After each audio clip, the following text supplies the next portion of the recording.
ଭଲ କର୍ମ କରିବା ପରେ ମଧ୍ୟ ଲୋକମାନେ ଆପଣଙ୍କର ଖରାପ କର୍ମରେ ହିଁ ମନେ ରଖିବେ। ଏଥିପାଇଁ ଲୋକ କ'ଣ କହିବେ ଏଥିରେ ଧ୍ୟାନ ଦିଅନ୍ତୁ ନାହିଁ, କେବଳ ଆପଣଙ୍କର କାମ କରନ୍ତୁ। ନମସ୍କାର ବନ୍ଧୁଗଣ, ଆପଣମାନଙ୍କୁ ଆମର ଏହି ଚ୍ୟାନେଲକୁ ସ୍ୱାଗତ। ଆଜିର ଏହି ଜ୍ୟୋତିଷ କାର୍ଯ୍ୟକ୍ରମ ସମସ୍ତ କୁମ୍ଭ ରାଶିର ବ୍ୟକ୍ତିବିଶେଷମାନଙ୍କ ପାଇଁ ବହୁତ ହିଁ ଅଧିକ ଗୁରୁତ୍ୱପୂର୍ଣ୍ଣ ଅଛି। ଆଜିର ଭିଡ଼ିଓରେ ଆମେ ଆଲୋଚନା କରିବା କି ଆପଣଙ୍କର ଜନ୍ମ ଏହି କୁମ୍ଭ ରାଶିରେ କ'ଣ ପାଇଁ ହୋଇଅଛି। ରାଶିଚକ୍ରରେ ତ 12ଗୋଟି ରାଶି ଅଛି, କିନ୍ତୁ ଆମର ଜନ୍ମ କୁମ୍ଭ ରାଶିରେ କ'ଣ ପାଇଁ ହେଲା, ଏହି ବିଷୟରେ ଆଜିର ଏହି ଭିଡ଼ିଓରେ ଆମେ ବିସ୍ତାର ଭାବରେ ଆଲୋଚନା କରିବା। କୁମ୍ଭ ରାଶିର ବ୍ୟକ୍ତିବିଶେଷମାନଙ୍କର ଜୀବନର କଟୁ ସତ୍ୟ। ରାଶିଚକ୍ରରେ 12ଗୋଟି ରାଶି ଅଛି ଏବଂ 12ଗୋଟି ରାଶି ମଧ୍ୟରୁ 11ତମ ରାଶି ହେଉଛି କୁମ୍ଭ ରାଶି। ତ ଆପଣଙ୍କର ଜନ୍ମ କୁମ୍ଭ ରାଶିରେ କ'ଣ ପାଇଁ ହୋଇଅଛି, ଏହା ସହିତ ଶନିଙ୍କର 7.5 ଚାଲୁଅଛି। ତ 2030 ପର୍ଯ୍ୟନ୍ତ କୁମ୍ଭ ରାଶିର ବ୍ୟକ୍ତିବିଶେଷମାନଙ୍କର ଜୀବନରେ କ'ଣ ସବୁ ବଡ଼ ପରିବର୍ତ୍ତନ ଆସିବ, ଆସନ୍ତା 4 ବର୍ଷ ଆପଣଙ୍କ ପାଇଁ କିପରି ରହିବ। ଶନି, ରାହୁ ଏବଂ କେତୁ ଏବଂ ବୃହସ୍ପତି ଏହି 4ଗୋଟି ବଡ଼ ଗ୍ରହ ବହୁତ ଲମ୍ବା ସମୟ ପର୍ଯ୍ୟନ୍ତ ଗୋଟିଏ ଘରେ ବିରାଜମାନ ରହିଥାନ୍ତି। ଶନି ଗୋଟିଏ ରାଶିରେ 2.5 ବର୍ଷ ରହିଥାନ୍ତି, ବୃହସ୍ପତି ଗୋଟିଏ ରାଶିରେ 1 ବର୍ଷ ରହିଥାନ୍ତି, ରାହୁ ଏବଂ କେତୁ ଗୋଟିଏ ରାଶିରେ 1.5 ବର୍ଷ ରହିଥାନ୍ତି। ଏହା ସହିତ ଆପଣଙ୍କର କେଉଁ ବର୍ଷ ବୟସରେ ଆପଣଙ୍କର ଜୀବନରେ ବଡ଼ ପରିବର୍ତ୍ତନ ଆସିଥାଏ, ଆପଣଙ୍କର ଜୀବନରେ ୟୁଟର୍ନ ଆସିଥାଏ, ଆପଣଙ୍କୁ ସମସ୍ତ କ୍ଷେତ୍ରରେ ସଫଳତା ମିଳିଥାଏ, ତ କେଉଁ ବର୍ଷରେ ଆପଣଙ୍କର ଭାଗ୍ୟ ଖୋଲିଥାଏ ଏବଂ ଜାଣିବା କେଉଁ ରାଶିର ବ୍ୟକ୍ତିବିଶେଷମାନଙ୍କ ସହିତ ଆପଣ ମିଳାମିଶା କଲେ, ଆପଣ ସମ୍ପର୍କ ରଖିଲେ ଆପଣଙ୍କର ଭାଗ୍ୟ ଚମକିଥାଏ। ତ ଆସନ୍ତୁ ଜାଣିବା। ଏହା ପୂର୍ବରୁ ଏହି ଭିଡ଼ିଓଟିକୁ ଲାଇକ୍ କରି କମେଣ୍ଟ ବକ୍ସରେ ଜୟ ଶନିଦେବ, ଜୟ ମା ଲକ୍ଷ୍ମୀ ଅବଶ୍ୟ ଲେଖିଦିଅନ୍ତୁ। ଆପଣଙ୍କର ହେଉଛି କୁମ୍ଭ ରାଶି। ସବୁଠୁ ପ୍ରଥମେ ତ ଆପଣଙ୍କ ରାଶିର ମାଲିକ ହେଉଛନ୍ତି ଶନିଦେବ ଏବଂ ଶନିଦେବଙ୍କୁ କର୍ମଫଳର ଦାତା କୁହାଯାଇଥାଏ, ନ୍ୟାୟର ଦେବତା କୁହାଯାଇଥାଏ। କାଳପୁରୁଷର କୁଣ୍ଡଳୀରେ କୁମ୍ଭ ରାଶି ଏକାଦଶ ଭାବରେ ଆସିଥାଏ। ଏହାର ମାନେ ହେଉଛି ଏହି ରାଶି ହେଉଛି ବହୁତ କିଛି ଇଚ୍ଛା ରଖିବାର ରାଶି, ବହୁତ କିଛି ଆଶା ରଖିବାର ରାଶି ହୋଇଥାଏ ଏବଂ ଏହି ରାଶି ବାୟୁତତ୍ତ୍ୱର ରାଶି ହୋଇଥାଏ। ଯେହେତୁ ଶନିଙ୍କର ରାଶି ଅଟେ, ଏମାନେ ଜିଦ୍ଦି ସ୍ୱଭାବର ହୋଇଥାନ୍ତି ଏବଂ କାଇଣ୍ଡ ସ୍ୱଭାବର ମଧ୍ୟ ହୋଇଥାନ୍ତି, ଦୟାଳୁ ସ୍ୱଭାବର ମଧ୍ୟ ହୋଇଥାନ୍ତି, କିନ୍ତୁ ଏମାନେ ସ୍ଥିର ଏବଂ ଶାନ୍ତ ମଧ୍ୟ ରହିଥାନ୍ତି। କିନ୍ତୁ ଯେତେବେଳେ ଏମାନଙ୍କର ମନକୁ କ୍ରୋଧ ଆସିଥାଏ, ତ ଏମାନେ କାହା କଥା ବି ଶୁଣନ୍ତି ନାହିଁ। ଏମାନେ ତାଙ୍କର ଜୀବନରେ ବହୁତ ଭଲ ଭଲ କର୍ମ ମଧ୍ୟ କରିଥାନ୍ତି, କିନ୍ତୁ ଏମାନଙ୍କ ଦ୍ୱାରା ଯଦି କିଛି ଭୁଲ ହୋଇଯାଏ ତ ଏହାକୁ ଏମାନେ ପଶ୍ଚାତାପ ମଧ୍ୟ କରିଥାନ୍ତି। ଏମାନେ ଅନ୍ୟମାନଙ୍କର ଦୁଃଖକୁ ନିଜର ଦୁଃଖ ମାନିଥାନ୍ତି।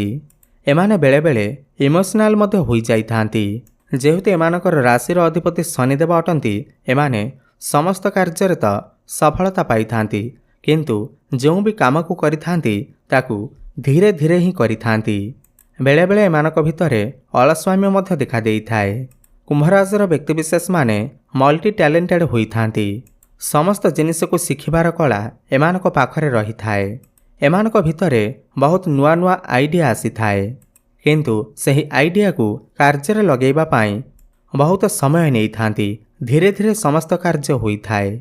ଏମାନେ ବହୁତ ଅଧିକ ରୋମାଣ୍ଟିକ ସ୍ୱଭାବର ହୋଇଥାନ୍ତି, ବହୁତ ଅଧିକ ସ୍ୱପ୍ନ ଦେଖିଥାନ୍ତି ଏବଂ ସ୍ୱପ୍ନକୁ ମଧ୍ୟ ପୂରଣ କରିଥାନ୍ତି। ଏମାନେ ବହୁତ ଅଧିକ ବଡ଼ ବଡ଼ ସ୍ୱପ୍ନ ମଧ୍ୟ ଦେଖିଥାନ୍ତି। ଚାଲନ୍ତୁ ଜାଣିବା 2030 ପର୍ଯ୍ୟନ୍ତ ଆପଣଙ୍କ ପାଇଁ କିପରି ରହିବ। ଏହା ପୂର୍ବରୁ କେଉଁ ରାଶିମାନଙ୍କ ସହିତ ଆପଣ ମିଳାମିଶା କଲେ ଆପଣଙ୍କର ଭାଗ୍ୟ ଚମକିଥାଏ, ଆସନ୍ତୁ ଜାଣିବା। ବୃଷ ରାଶି, ମିଥୁନ ରାଶି, କନ୍ୟା ରାଶି, ତୁଳା ରାଶି ଏବଂ ମକର ରାଶି। ଏହି ରାଶିର ବ୍ୟକ୍ତିବିଶେଷମାନେ ଯଦି ଆପଣଙ୍କର ଜୀବନରେ ଆସିଯାଆନ୍ତି, ତ ଏମାନଙ୍କୁ ଯିବାକୁ ଦିଅନ୍ତୁ ନାହିଁ। ଆପଣଙ୍କ ସହିତ ମିଶିକରି ରହିବାକୁ ଚେଷ୍ଟା କରନ୍ତୁ। ଏହି ରାଶିର ବ୍ୟକ୍ତିବିଶେଷମାନେ ଯଦି ଆପଣଙ୍କର ଜୀବନରେ ଅଛନ୍ତି, ତ ଆପଣଙ୍କୁ ସମସ୍ତ କ୍ଷେତ୍ରରେ ସଫଳତା ପ୍ରାପ୍ତି ହୋଇଥାଏ। ଏମାନଙ୍କର ଭାଗ୍ୟ ଭାବର ସ୍ୱାମୀ ହେଉଛନ୍ତି ଶୁକ୍ର ଏବଂ କର୍ମ ଭାବର ସ୍ୱାମୀ ହେଉଛନ୍ତି ମଙ୍ଗଳ। ତ ଆପଣ ଯେତେବେଳେ 29 ବର୍ଷ ବୟସରେ ପହଞ୍ଚିଥାନ୍ତି, ତ ଆପଣଙ୍କର ଜୀବନରେ ବହୁତ ବଡ଼ ପରିବର୍ତ୍ତନ ଆସିଥାଏ। ଆପଣଙ୍କୁ ସମସ୍ତ କ୍ଷେତ୍ରରେ ସଫଳତା ମିଳିଥାଏ, ପ୍ରମୋଶନ ମିଳିଥାଏ। 29 वर्ष बयसरे आपणकर दीर्घदिनर कौनसी भी इच्छा आपणकर पूर्ण होता है। 29 वर्ष नहीं करी 34 वर्ष बयस मध्य आपण को किसी ना किसी खुशी खबर मिल पारे। आपण को समस्त क्षेत्र में सफलता मिल पारे। 29 रु नहीं करी 34 वर्ष बयस मध्य आपणकर जीवन में किछि तो बड़ परिवर्तन अवश्य आसी थाए। एबे आसंतु जानिबा 2030 पर्यंत आपणकर जीवन में कौन सब बड़ परिवर्तन आसीबा। तो वर्तमान राहु आपणकर प्रथम भाव में अछंती, शनि आपणकर द्वितीय रे अछंती, केतु आपणकर सप्तम भाव में अछंती एवं 2 जून को बृहस्पति आपणकर षष्ठ भाव को आसीबे। 2027 पर्यंत शनि आपणकर द्वितीय भाव में अछंती। तो सेबे पर्यंत आपणकर राशि रे शनिकर 7.5 चालू अछि। तो शनि जो पर्यंत आपणकर द्वितीय भाव में अछंती तो 2025 मसीहार मार्च मासरू नहीं करी वर्तमान पर्यंत आपणकर स्टोमक रिलेटेड समस्या किछि देखा देइथिबा, पेट जनित समस्या देखा देइथिबा, आपण को किछि जॉइंट पेन, बैक पेन, आंठुगंठी बिंधा भली समस्या देखा जाइथिबा, किंबा आपणकर दांत जनित किछि समस्या देखा देइ पारे, गला संक्रमण होई पारे, आपण को किछि इन्फेक्शन, एलर्जी भली समस्या किछि देखा देइ थाई पारे। जदि आपणकर जीवन में एमिति किछि घटना घटी आमको निश्चय कमेंट करी जणांतु। तो वर्तमान आपणकर जीवन में कौन हेबाकु जाउअछि, 2030 पर्यंत कौन बड़ परिवर्तन आसीबा। एबे मध्य आपणको आपणकर खाद्यपेय उपरे टिके नियंत्रण रखिबाकु पड़िबा। दांत जनित समस्या देखा देइ पारे, एथिप्रति आपण मते ध्यान देबे। एबे मध्य आपणकर आंठुगंठी, जॉइंट पेन भली समस्या देखा देइ पारे, एथिप्रति मध्य आपण ध्यान देबे।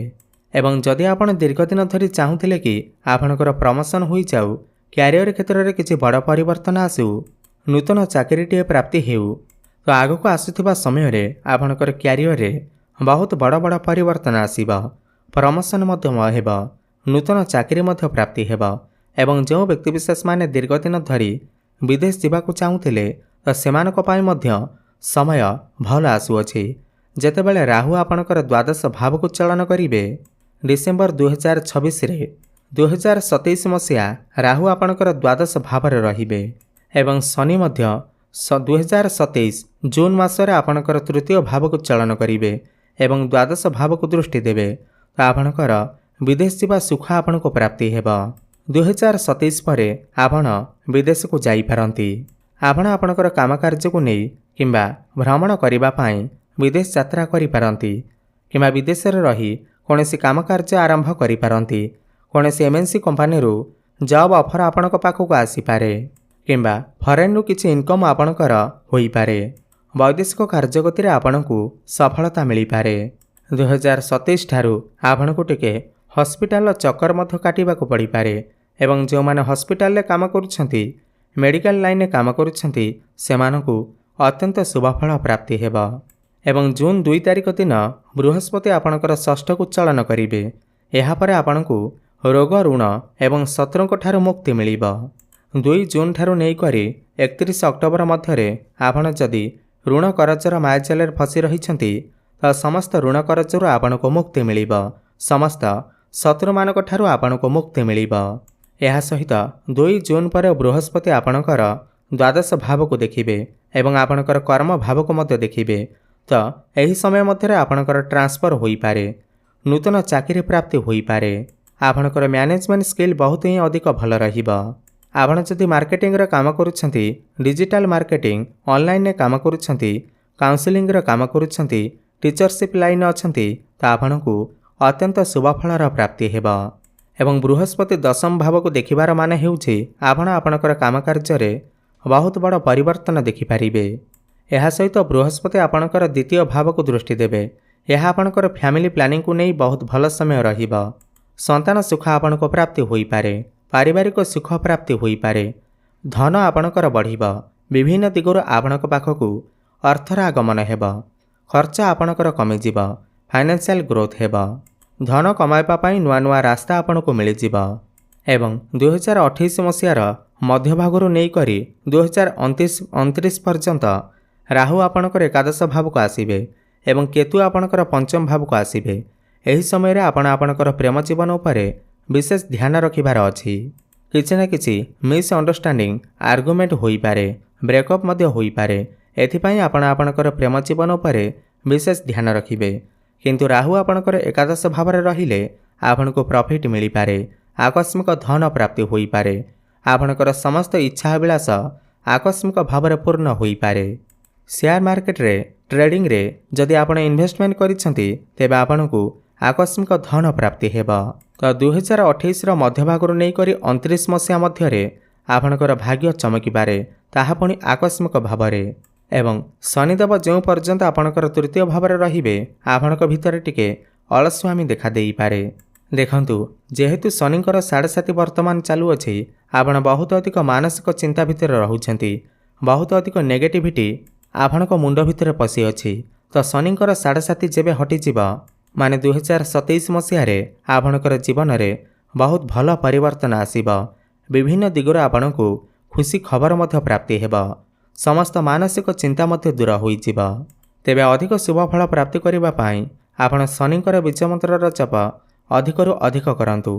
ଓମ୍ ପ୍ରାଂ ପ୍ରିଂ ପ୍ରଂ ସହ ଶନିଶ୍ଚରାୟ ନମଃ 108 ଥର ପ୍ରତ୍ୟେକ ଦିନ ଜପ କରନ୍ତୁ। ଶୁଭଫଳ ପ୍ରାପ୍ତି ହେବ। ପ୍ରତ୍ୟେକ ଦିନ ହନୁମାନ ଚାଳିଶାର ପାଠ କରନ୍ତୁ। କଳା କୁକୁର ଏବଂ କୁଆଙ୍କୁ କିଛି ଖାଇବାକୁ ଦିଅନ୍ତୁ। ଶୁଭଫଳ ପ୍ରାପ୍ତି ହେବା ସହିତ ଆପଣଙ୍କର ଭାଗ୍ୟରେ ଉନ୍ନତି ଆସିବ। ଧନ୍ୟବାଦ।